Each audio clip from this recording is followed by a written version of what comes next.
नांदूर मधमेश्वर पक्षी अभयारण्य अर्थातच महाराष्ट्राचे भरतपूर शेकडो प्रकारच्या पक्षी प्रजातींसाठी संपूर्ण महाराष्ट्र व भारतभरात प्रसिद्ध या अभयारण्यात पक्षी अभ्यासक, संशोधक, संवर्धक मी हेमराज पूनमचंद पाटील आणि माझा मुलगा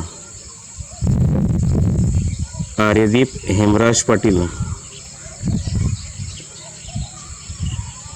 खास करून ग्रेट व्हाईट पेलिकन म्हणजेच रोज पेलिकन या अद्भुत अशा निसर्गाच्या आविष्काराला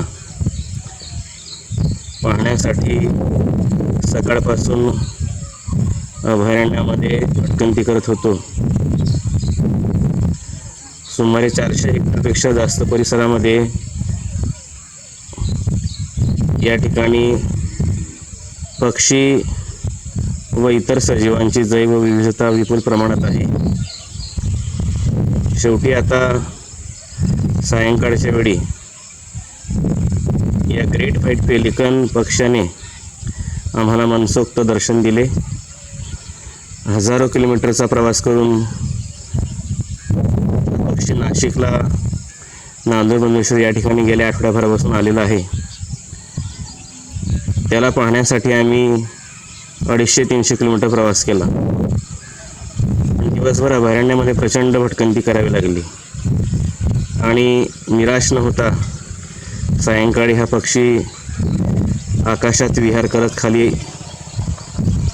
पाण्यावर झेपावला आणि याचे छान छायाचित्र व्हिडिओ आम्हाला घेता येत आहेत. पक्षी हे वसुंधरेचे बोलके अलंकार, त्यांचं संवर्धन करणं आपलं सर्वांचं कर्तव्य. तर बघा मित्रांनो, हा ग्रेट व्हाईट पेलिकन. सविस्तर माहिती छायाचित्रासोबत सर्वांना शेअर करेल.